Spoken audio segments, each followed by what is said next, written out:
Good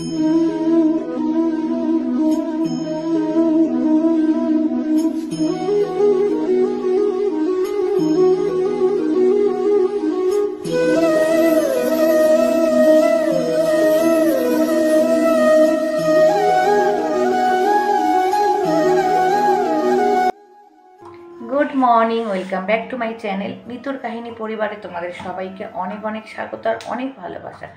তোমরা কে কেমন আছো বলো? আশা করি সবাই খুব ভালো আছো আর সুস্থ আছো। আর আমাদের বাড়িতে মোটামুটি চলে যাওয়ার মতন সবটাই তোমরা জানো। আর আশা করি সবাই তোমরা ভালোই আছো। আর সবাই চাই, প্রার্থনা করি সবাই খুব ভালো থাকো। আর আমিও সকাল থেকে উঠে কাজকর্ম করছি। আর দাদাভাই এই ঘুমালো, সারা রাত জেগেছিল। 8টার সময় আমি আবার পায়ে তেল মালিশ করে দিলাম, দাদাভাই ঘুমালো। এবার এই রান্নাঘরের কাজকর্ম সারলাম। আর এখন থেকেই ব্লগটা শুরু করছি। আর বড়দের প্রণাম আর ছোটদের অনেক ভালোবাসার আদর জানিয়ে এখন থেকেই শুরু করছি। থাকো আমার সঙ্গে তোমরা সবাই, আর আশা করি ভালো লাগবে তোমাদের। আর চলো আমি কী কী করলাম একটু তোমাদের সাথে শেয়ার করি। আর এখনও সেরকম কিছুই সেরে উঠতে পারিনি, আর করছি, রান্নাঘরেটুকুই করছি। চলো দেখাই। এই চুবড়িগুলো সব ধুলাম আজকে, সব ধোয়াধুয়ি বেশিরভাগ করলাম। আর এখানে দেখো এটাকেও ধুয়ে দিয়েছি। প্রেসার কুকার, অনেক বাসনই, বাসনগুলো না উপরে উপরে যেগুলো থাকে একটু একটু তেল তেল হয়ে যায়, তা সব নাবিয়ে আজকে পরিষ্কার করেছি। আর সেরকম কিচ্ছু কাজ হয়নি গো আজকে। আর সেরকম কিচ্ছু আজকে কাজ হয়নি, শুধু রান্নাঘরের কাজটুকুই হয়েছে। এবার দাদা ভাইয়ের জন্য একটু বানাবো, হচ্ছে ওই ডালিয়া বানাবো সবজি দিয়ে, ওটাই বানাবো। আর কানে খুব ঠান্ডা, কানে ব্যথার জন্য একটু দিয়ে রেখেছি। আর চলো আমি যেগুলো করব যতটা পারবো তোমাদের সাথে শেয়ার করব। চলো, অনেক কাজকর্ম সেরে আবার চলে আসলাম তোমাদের কাছে। আর দেখো বাসি জামা কাপড়ও চেঞ্জ করে চলে আসলাম। আর আবারও রান্নাঘরের অনেক কাজ সেরেছি, অনেক অনেক কাজ সেরেছি। আর এখন বেজে গেছে 10টা, এখনও টিফিন বানাতে পারিনি। এবার টিফিনের জোগাড় করব, কারণ ঘুমোচ্ছে দাদাভাই, ঘুমোচ্ছে। টিফিনের জোগাড় করে তারপরে রান্না বসাবো। চলো একটু তোমাদের দেখিয়ে দিই আমি কি কি করলাম। চলো, এখানে তোমাদের দাদা ভাইয়ের জন্য কাঁচা হলুদ আর লবঙ্গ দিয়ে একটা চা বানিয়ে দিই। এটা সারাদিনে দুবার খায়। আর এটা বানানোর পর তারপরে আমি আবার রান্নার কাজগুলো, বাকি কাজগুলো সেরে নেব। এখানে চাল বার করে ভিজিয়ে রেখেছি। আর দেখো রান্নাঘরের প্রত্যেকটা বাসন পরিষ্কার করে তুলে দিলাম। আর রান্নাঘর পরিষ্কার থাকলে না কাজকর্ম করতে অনেকটা সুবিধা হয়। আর এবার এই সবজিগুলো ফ্রিজ থেকে বার করেছি, এবার এগুলো সব কেটে নেব। আর দেখো বাইরে চলে আসলাম, বাইরে একটু রোদ উঠেছে, একটু না ভালোই রোদ উঠেছে। আর এই কম্বলগুলো একটু রোদে দিলাম। খুব একটা যে আগে যেরকম প্রচুর রোদ পেত, খুব রোদ পড়ে না, রোদ কিন্তু অনেক উঠেছে, কিন্তু এই বাড়িটায় রোদ কম। আর চলো, আজকে খুব রোদ উঠেছে জানো তো, কিন্তু কি বলো তো, খুব হাওয়া চালাচ্ছে বাইরে, আর প্রচণ্ড পরিমাণে হাওয়া দিচ্ছে। আর আজকে জামা কাপড় কাচার কিছু নেই, মোটামুটি আজকে আর কাচবো না। আজকে কাল পর্যন্ত যা কাচার হয়ে গেছে, আবার টুকটুক করে বেরোক, আবার 2 দিন পর কাচবো। আর দাদাভাই এখনও ঘুমাচ্ছে। দেখো কাজ করতে করতে 10টা 10 হয়ে গেল। আর এই ঘরে হচ্ছে দাদাভাই আর বান্টি এখনও ঘুমাচ্ছে, কারণ দাদাভাই সারা রাত জাগার পরেই সকালের দিকে ঘুমায়, তা আর ডাকা হয় না। আর এবার আমি সব সবজিগুলো, অনেক সবজি সব কেটে নিলাম। তা এখন কিন্তু দাদাভাই উঠেও গেছে। আর মানে সবজিটা তো অনেকগুলো ছিল। আর যখন আমি নিচে বসে সবজি কাটি, তখন আমি সব সবজি একেবারে কেটে নিই, কারণ বারবার তাহলে আর কাটতে হবে না। তা এবার আমি দাদাভাইয়ের জন্য না চটপট করে ডালিয়াটা বানিয়ে নেব, কারণ উঠেছে, বাথরুম গেছে। আর দাদাভাইয়ের বাথরুম থেকে আসতে অনেক সময় লাগে। তা সেই ফাঁকে আমি হচ্ছে তাড়াতাড়ি করে এটা বানিয়ে নিচ্ছি। আর লঙ্কা সেইভাবেই দিইনি, কারণ ঝাল একদমই চাইছি না, একটু গোলমরিচ দেব। আর খুব সিম্পলভাবেই করব, খুব একদম মানে অত তেল মশলা দিয়ে এটা বানাবো না। আর এর আগেও বানিয়েছি। আর এই সবজিগুলো দিয়ে আজকে বিট প্রথম দিলাম, আমি বিটটা দিই না, তা আজকে দেখলাম বিট দিয়েছি, বেশ ভালো লাগলো বিটটা দেওয়ার পরে মানে ফলে। আর এই ডালিয়াটাই কিন্তু তোমাদের দাদাভাইয়ের বেশ সহ্য হয়।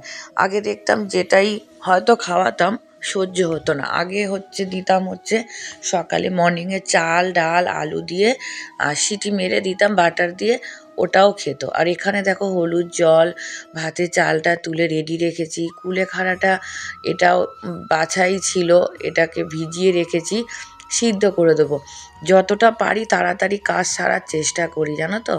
আর সকালবেলাটায় অনেকটা যুদ্ধ মানে বলতে পারি, সবার বাড়িতেই হয় যে তাড়াহুড়ো করে, কারণ আমাদের হয়তো কেউ অফিস যাওয়ার নেই, কেউ কাজে যাওয়ার নেই ঠিকই, কিন্তু দাদাভাই যতক্ষণ ঘুমোয় ঠিক আছে, উঠলে তখন এবার পরপর দাদাভাইয়ের যে জিনিসপত্রগুলো ওগুলো আমাকে কিন্তু খুব তাড়াতাড়ি দিতে হয়।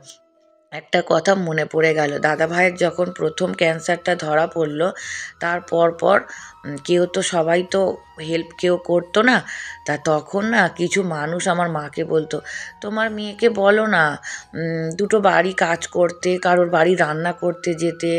মানে মানুষের ধ্যান ধারণাটাই আলাদা, যে সে পড়াশোনা জানুক কি নাই পড়াশোনা জানুক, বা সে বিউটিশিয়ান জানুক বা কিছু জানুক, তাদের সবার আগেই একটা কাজই যে একটু বলো না লোকের বাড়ি কাজ করতে, চলে কি করে। তা প্রথম মা কিছু বলতো না, পরে যখন বলতো মাকে তখন একটা কথাই বলতাম, মা আমি কাজ করতে, কোনো কাজ ছোট নয়, কাজ করতে আমি পারবো।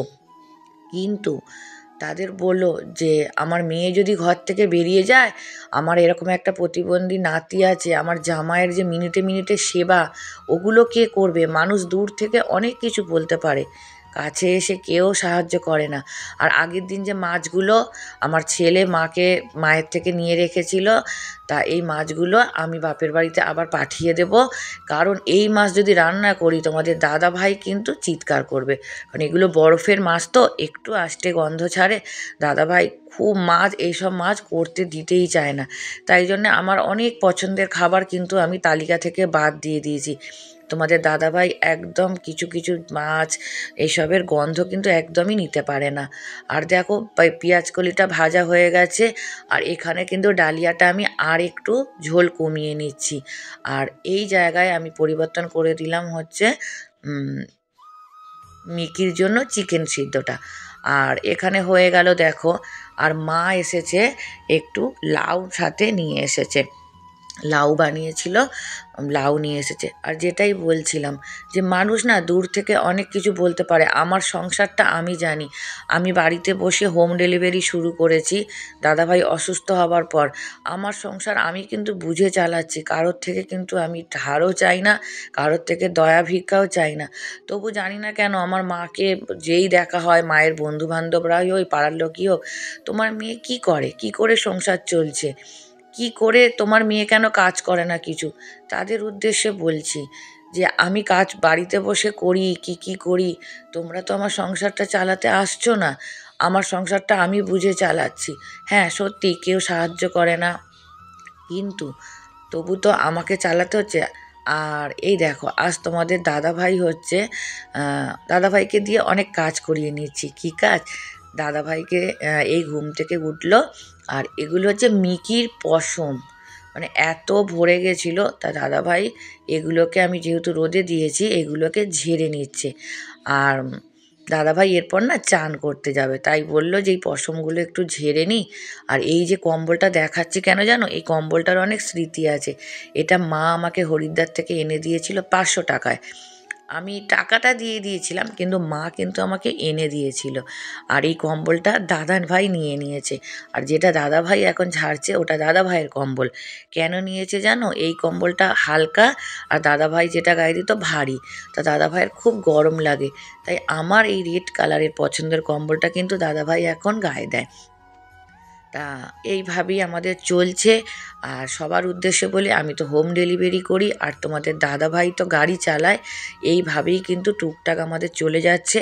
আর আমাদের মা আছে, মা দেখছে, মা সাহায্য করে টুকটাক। প্রচুর কিছু কিন্তু আমার মা করে না, যেটা সত্যি সেটাই। কিন্তু জামাইয়ের ফল, জামাইয়ের হরলিক্স এগুলো কিন্তু আমার মা দেখে, আমার বড় ছেলেকেও দেখে। তারপরে সবজি বাজারও করে দেয়, যখন যেরকম সুবিধা হয় করে দেয়। আমি কিন্তু চাই না কোনো দিন আমার মায়ের থেকে। আর এই হিংসায় কিন্তু আমার ভাই কিন্তু আমার সাথে কথা বলে না। এটাও তোমাদের আজকে বলে দিলাম যে আমার ভাই আমার সাথে কেন কথা বলে না। যে আমার ভাইয়ের কথা হচ্ছে, আমার মা মনে হয় সব কিছু দিদিকে দিয়ে দিচ্ছে, কিন্তু দেখতে গেলে আমার মা কিন্তু সেইভাবে, আমি কারোর থেকেই কিছু চাই না। যতটুকু আমার মা খুশি করে দেয় ততটুকুতেই আমি খুশি। আমার যদি নুন ভাত জোটে আমি নুন ভাতই খাওয়াবো।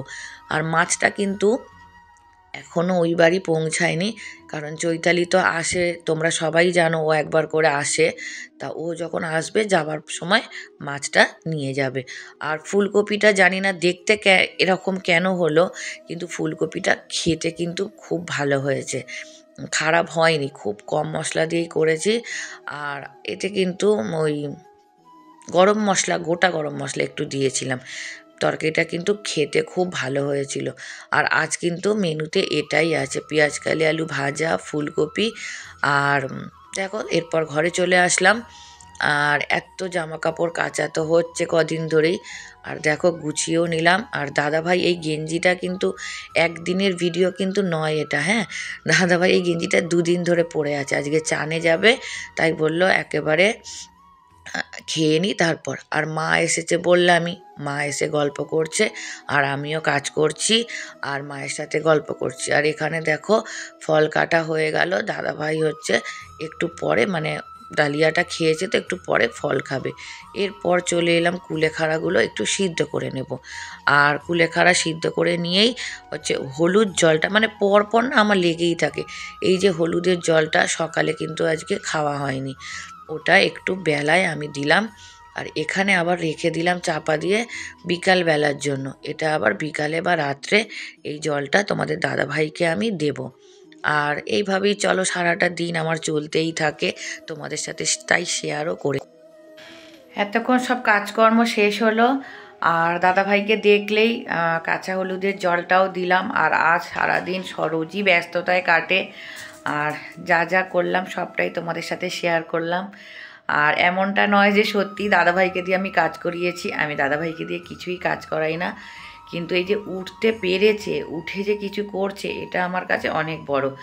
আর ওগুলোকে ঝেড়ে নেয়, কারণ দাদাভাই ভীষণ পরিষ্কার। আমাদের বাড়িতে মোটামুটি আমার বড় ছেলেকে ছাড়া আমরা খুব টিপটপই থাকি, শুধু একমাত্র আমার বড় ছেলেই একটু ভদ্দর, মানে ওর বিছানাপত্র একটু খুব একটা পরিষ্কার করে না।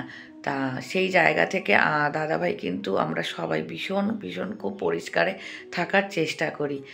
আর যারা আমাকে মানে আমার মাকে বলছে যে তোমার মেয়ে কেন কিছু করে না, লোকের বাড়ি কেন কাজে যায় না, লোকের বাড়ির কাজটাই কেন দেখে, অন্য কি পৃথিবীতে আর কোনো কাজ নেই? তাদের উদ্দেশ্যে বলি, একদিন এসে দেখো পাশে এসে, তাহলে বুঝবে কিভাবে সংসারটা চালাচ্ছি সৎ পথে থেকে। এত বড় একটা ক্যান্সার, ছেলে প্রতিবন্ধী, তারপরেও কিন্তু আমি কোনো কারণেই কোনো খারাপ পথে চলে যাইনি। এটা কিন্তু আমার কাছে খুব বড় একটা পাওয়া। আর সেই জন্যই অনেক মানুষ কিন্তু আমাকে আপন করে নিয়েছে, আমার অনেক বোনেরা, দিদিরা, আমার এই সততার জন্য। আর সেই জন্যই বলি, সংসারটা তো আমার, আমি ঠিক চালিয়ে নেব। শুধু সবার আশীর্বাদ, ভালোবাসাটাই আমার দরকার।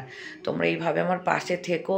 আমার হোম ডেলিভারি দাদা টুকটুক করে যদি গাড়ি চালায়, আমার মা, তোমরা সবাই আমার এইভাবে পাশে থেকো। আমাকে লোকের বাড়িতে কাজ করতে হবে না, এইভাবেই আমি পারবো চালিয়ে নিতে। আর আমার জন্য যে এত শুভচিন্তক তোমরা করছো, আমার মাকে বলছো, ধন্যবাদ। আর আমার সব পুরো পরিবারকে বলছি এতক্ষণ আমার সঙ্গে থাকার জন্য অসংখ্য অসংখ্য ধন্যবাদ আর ভালোবাসা। তোমরা সবাই আমার পাশে থেকো, সাথে থেকো। আর আমারও মন থেকে তোমাদের জন্য অনেক অনেক ভালোবাসা রইল। আর চলো টাটা, আবার দেখা হবে পরের একটা ভিডিওতে। আর ততক্ষণের জন্য সবাই কিন্তু খুব খুব ভালো থেকো, সুস্থ থেকো। টাটা।